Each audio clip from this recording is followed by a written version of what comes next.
I got a lot of people have asked me, man, are we worried? We're worried about him. We saw what happened with Heath Ledger, right? Well, I mean, Heath had substance abuse issues. He had some issues in his personal life. Sean's in a really good place in his marriage and in his family, in a very stable place. And so, if anything, I think this had the opposite impact. I think he being so confronted with this darkness by playing the role, I think it's been spiritually convicting for him, actually. That's really good to hear. I'm glad you shared that with us, and I'm glad to hear that. I do have another question from Jacob here. He says, I guess we kind of talked about this already, though, but he asks, was it your intention to sell this film as a horror or psychological thriller? I mean, I look at it as like those are almost like this. Those genres have like blended together now. Yeah, they have to be the same. So, yeah. I don't know. It's just horror fits easier on your IMDb page, and Hollywood is releasing 31 horror movies, half of which are psychological thrillers. Okay, right. So a lot of it is a branding thing. It is a horror film in that we show you real evil and we don't need F-bombs. There's not a drop of blood in the movie, no nudity in the movie. We show you real evil, though, besides those cinematics. We show you real evil and put it in your face. And there's different layers to this evil, too. I mean, there's the supernatural evil that's on display, but there's also an earthly evil, too, within and this was something that I really found interesting within the Edward Wayne Brady character as well. And because you do get kind of that earthly physical evil too, and then there's like this whole notebook issue. I don't want to get too spoilery, but exploring that too. So yeah, on that point, there's multiple levels of evil showcased in this film. I think about when I was growing up, and we'd all go, my buddies and I, we'd all go out together, with our girlfriends and go see, Nightmare on Elm Street 28. Okay. And it was just comical. It was really just what creative ways with stop, motion animation are they going to come up with to butcher people? And you'd almost laugh, and it wasn't creepy or scary. And you'd go and you'd have maybe, your heart rate might go up a couple of times. Yeah, you'd feel like, there were some things about it that were thrilling, but then it wouldn't stick with you. You wouldn't be like thinking about it for the next couple of days after you saw it. It was very obviously cartoonish and not real. Slashers are the same way. I feel like they're comedies. Yes. Like slasher films are like comedies. In general, I agree. Yeah.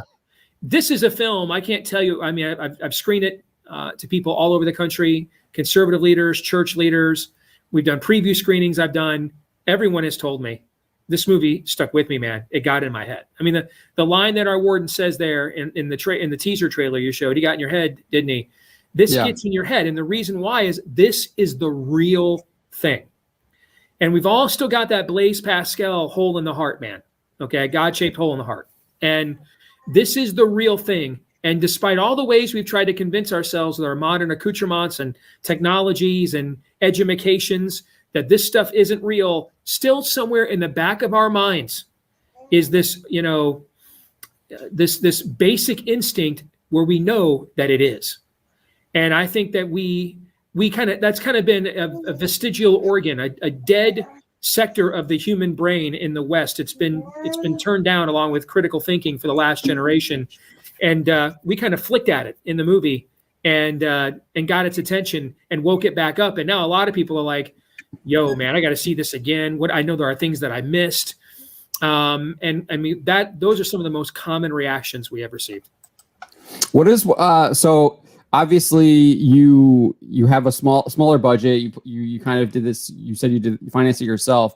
What are some of the things that maybe you wanted to explore that you weren't able to explore? We actually used, or did you get there really weren't any. We actually used this to our advantage in that, think of Silence of the, and I'll let you in the conversations we had amongst ourselves. Two of the movies that we most based this on were Primal Fear and Silence of the Lambs. And what you remember the most about Primal Fear, that was Edward Norton's first major starring role. What you remember most is him in the prison cell with Richard Gere, the attorney, trying to figure out, is this real? Does he really have, multiple personality disorder? You don't remember many other scenes, the banquets or the scenes, or it's that interaction is the heart of the film. And the same thing is true of Silence of the Lambs. Most people forget Buffalo Bill was a tranny, John. Most people forget that. What everybody remembers about the movie are the interactions between Clarice and Hannibal Lecter. Those are the money shots of the movie. And so we were like, let's actually use our budget constraints to our advantage. If those are some of the films that we kind of want to get the best vibe from and borrow from for our own movie, then the best scenes in those movies were the ones that were one-on-one between the antagonist and the protagonist. So let's really lean into that. Now, there is... And you did. And we did. You did. And there are, now, this movie takes place throughout the prison, not just in the interrogation room. The scene that is maybe the most powerful scene that we spent the most of our money on and most time on takes place in an execution chamber. I won't say anything more about it than that. Okay. But we just thought, if those are the scenes that everybody remembers, right? Think about Rogue One. At first, when they made Rogue One, that death box scene with Darth Vader was not in the original Gareth Edwards cut of that film. They went back. Oh, the end where he slices everyone. Where Vader just unloads a can, opens a can right. on the Rebel forces. That was not in the original cut of the film. Originally, all you were going to see of Darth Vader in Rogue One is that one scene that he has there with the guy who's running the Death Star. That was it. And they're like, how the hell do we do a movie with Darth Vader and we don't just allow him to let it rip, man? Now, can you imagine that movie without that scene? Of course you can. All right? Yeah.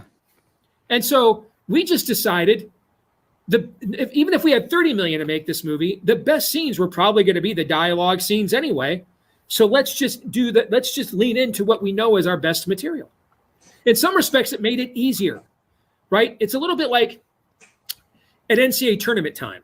If you've got a deep team with 9 or 10 guys, trying to figure out every night in a single elimination tournament which are the right 5 guys to play in the right lineup can cost you a game, right?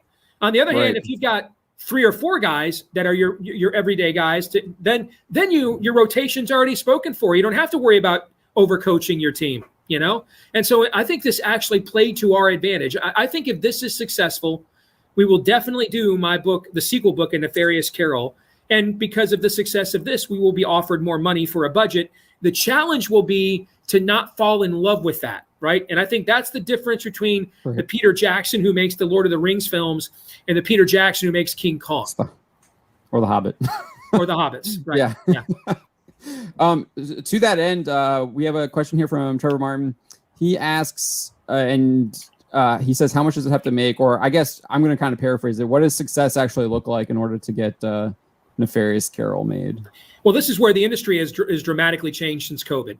I mean, unless you are a major budget event film like a Maverick or a Marvel film, the old model of the theatrical was, where your money was made, and DVDs and VCR, remember those days?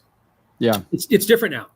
Now, unless you're a major market film, the theatrical release is basically the marketing for the streaming video on demand platforms. There was a Nicolas Cage Western came out earlier this year. It was in theaters for 10 minutes. Nobody saw it.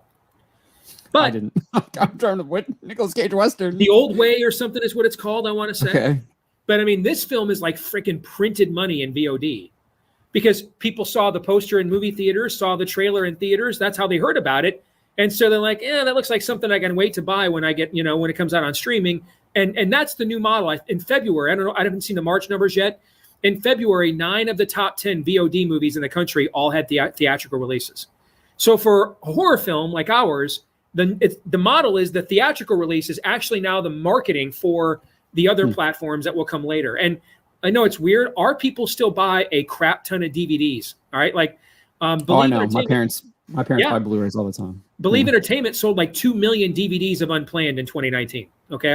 Our people still buy a lot of DVDs. And when you get into right now, depending on what you can negotiate, the theater chains will take anywhere from 45 to 55% of the gross. When you get into the streaming windows, it's much more favorable to the content provider then. And so all we're hoping is that we don't just get destroyed theatrically. Can it make enough that we get close to break even so that the streaming windows can then become profit for us. And I will tell you though, even before we have officially gotten any box office numbers yet, I've already had conversations with people about coming to us with a production company to make a Nefarious Carol, because they've seen the quality of this movie. And their belief is, even if this movie doesn't make a lot of money, if you can keep making movies this good for this kind of budget, sooner or later, you got a turnkey operation like a Blumhouse, and you're going to make a lot of money.